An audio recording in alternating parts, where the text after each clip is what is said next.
दोस्तों आज की स्टोरी है जब राम और लक्ष्मण वन वन भटकते रहते हैं सीता की खोज में, तो राक्षस कबंध का किस तरह से उद्धार करते हैं। दोस्तों अगर वीडियो अच्छा लगे तो चैनल सब्सक्राइब करना। वीडियो में आगे बढ़ते हैं। राम और लक्ष्मण वन में विचरण करते करते राम कहते हैं, ये देखो लक्ष्मण, ये सीता की चूड़ियां हैं। वो अवश्य ही इधर से गई है, हम ठीक मार्ग पे हैं।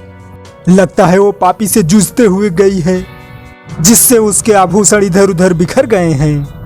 लक्ष्मण कहते, हाँ भैया ये ठीक मार्ग है, चलो आगे चलें। और तभी कबंध राक्षस राम और लक्ष्मण को देखता है, और जैसे जैसे राम और लक्ष्मण आगे बढ़ते जाते थे, उस कबंध राक्षस का भी हाथ उनकी तरफ बढ़ता जा रहा था धीरे धीरे। और जैसे ही कबंध राक्षस का दोनों हाथ राम और लक्ष्मण के पास पहुंचता है, लक्ष्मण अपनी तलवार से उसके दोनों हाथ काट देते हैं। उसके हाथ इतने बड़े थे कि लक्ष्मण दोबारा भी उसके हाथ काट देते हैं और फिर उसकी तरफ बढ़ने लगते हैं। फिर जब तीसरी बार उसका हाथ काटने जाते हैं लक्ष्मण, तभी राम रोक देते हैं। जैसे ही राम और लक्ष्मण कबंध राक्षस के पास पहुंचते हैं, कबंध राक्षस कहता है, कबंध राक्षस पर प्रहार करने वाले वीरों, तुम दोनों कौन हो? सच सच बताओ, क्योंकि संसार में ऐसे दो ही वीर हैं जो मेरी बाहें काट सकते हैं। लक्ष्मण कहते हैं, ऐसे कौन से वीर हैं वो? कबंध राक्षस कहता है, श्री राम और लक्ष्मण। लक्ष्मण कहते, तुम राक्षस होके राम और लक्ष्मण को कैसे जानते हो? कबंध राक्षस कहता है, मैं वास्तव में राक्षस नहीं हूँ। इस ऋषि स्थूल सिरा के श्राप से मैं राक्षस बन गया हूँ। और उन्होंने ही कहा था, जब श्री राम अपने भाई के साथ अपनी भार्या को ढूंढते हुए यहाँ आएंगे, तो वही तेरी विशाल भुजाएं काटकर अपने हाथों से तुम्हारे इस शरीर को अग्नि में भस्म कर देंगे। तब तुम श्राप मुक्त हो जाओगे। यदि तुम वही राम हो तो सच सच बताओ, मुझे तुम्हारी पत्नी के बारे में एक महत्वपूर्ण सूचना भी देनी है। राम कहते हैं, मैं ही राम हूँ भाई। मेरी पत्नी के संबंध में वो महत्वपूर्ण सूचना क्या है? मुझे तो केवल इतना ही मालूम है, रावण नाम का राक्षस मेरी पत्नी सीता का हरण करके ले गया है, परंतु वो कहाँ रहता है, कैसा उसका प्रभाव है, यह हम नहीं जानते। यदि तुम जानते हो तो कृपा करके हमें उसकी पूरी सूचना दो। कबंध राक्षस कहता है, अभी नहीं दे सकता। मेरा ये राक्षसी शरीर श्राप जनित है। ऋषि के श्राप से मेरे सुंदर शरीर के साथ मेरा दिव्य ज्ञान और विज्ञान दोनों लुप्त हो गए हैं।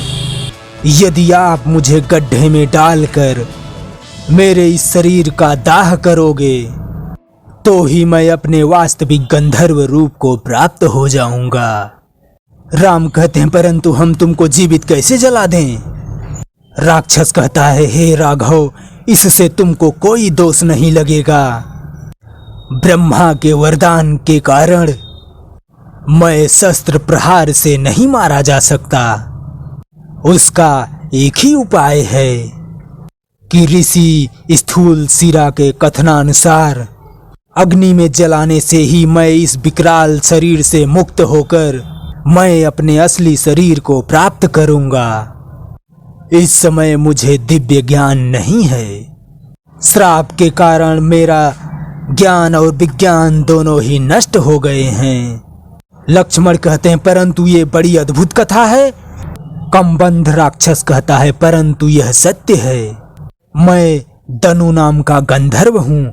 पूर्व काल में मैं बड़ा बली और पराक्रमी था, इतना सुंदर कि इंद्र और सूर्य और चंद्र की भांति मेरा शरीर मनोहर और तेजस्वी था। फिर भी मैं कौतुक के लिए भयानक राक्षसी रूप धारण करके ऋषि मुनियों को डराया करता था। उसमें मुझे आनंद मिलता था। एक दिन स्थूल सिरा नाम के एक तेजस्वी महर्षि वन में मिले। उनकी महत्ता जाने बिना मैंने उन्हें बहुत सताया। वो कुपित हो गए। उसी समय हाथ में जल लेकर और अग्नि को साक्षी करके उन्होंने मुझे श्राप दिया। मैंने उनके चरण पकड़ लिए, विनती की कि इस श्राप से मुक्त होने का उपाय बता दें। फिर ऋषि मुनि कहते हैं, हमारा श्राप विफल नहीं जा सकता, फिर भी हम तुम पर कृपा करके बताते हैं। जब श्री रामचंद्र लक्ष्मण सहित यहाँ आएंगे और वो तुम्हारी दोनों विशाल भुजाएं काटकर यदि अपने हाथों से तुम्हारे शरीर का दाह संस्कार करेंगे तो फिर से तुम्हारा सुंदर शरीर और दिव्य ज्ञान प्राप्त हो जाएंगे। फिर कम्बंध राक्षस कहता है, एक बार मेरा इंद्र से युद्ध हुआ, दीर्घ जीवन का वरदान प्राप्त होने के कारण वो मुझे मार तो नहीं सका, परंतु इंद्र के वज्र प्रहार से मेरा सिर और दोनों टांगे मेरे कबंध में ही घुस गईं। तब से मेरा शरीर केवल कबंध मात्र ही रह गया है और मैं अपनी लंबी लंबी भुजाओं से वन के पशु पक्षियों को पकड़कर खा लेता हूँ। सो हे राम, मुझ पर कृपा करो, मुझे इस शरीर से मुक्त करो। सूर्य अस्त्र होने से पूर्व ही मुझे किसी गड्ढे में डालकर मेरा दाह संस्कार कर दो, तब मैं आपको एक ऐसे महापुरुष का पता बताऊंगा जो आपकी सहायता करेंगे। राम कहते हैं, लक्ष्मण तुम गड्ढा खोदकर चिता तैयार करो। लक्ष्मण कहते हैं, जो आज्ञा भैया। कम्बंध राक्षस जलने के बाद अपने गंधर्व रूप में आ जाता है, कहता है, हे राघवेंद्र आप धन्य हैं, आपकी करुणामयी दृष्टि के कारण मैंने पूर्व के समान अपना शरीर फिर से प्राप्त किया है। अब मैं जो अपने दिव्य ज्ञान से देख सकता हूँ वो सुनाता हूँ। रावण देवताओं के कोषाध्यक्ष महागंधर्व कुबेर का छोटा भाई है, परस ब्रह्म का पौत्र और ऋषि विश्रवा का पुत्र है। ब्रह्मा से वह वर पाके दिग्विजयी हो गया है। वो दानवों अर्थात पूर्व देवताओं का राजा है। वही आपकी भार्या को लेकर दक्षिण दिशा में गया है।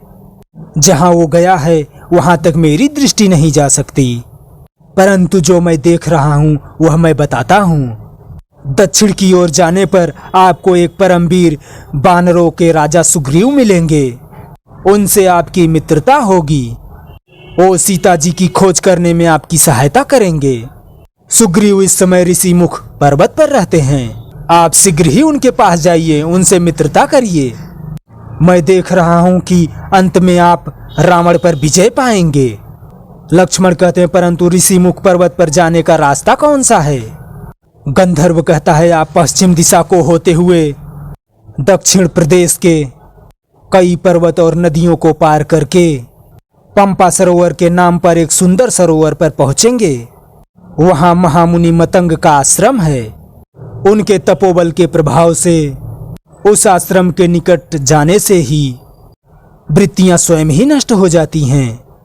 परंतु मतंग मुनि नहीं रहे, परंतु उनकी शिष्या सबरी अब भी वहां रहती हैं। वो अपनी गुरु की आज्ञा के अनुसार वो आपके आज्ञा की प्रतीक्षा कर रही हैं। तो दोस्तों, अब तक के वीडियो आपको कैसा लगा? ठीक ठाक लगा हो तो यार भैया प्लीज़ चैनल सब्सक्राइब करना, वीडियो को लाइक शेयर भी कर देना। वीडियो देखने के लिए धन्यवाद, थैंक यू, जय हिंद।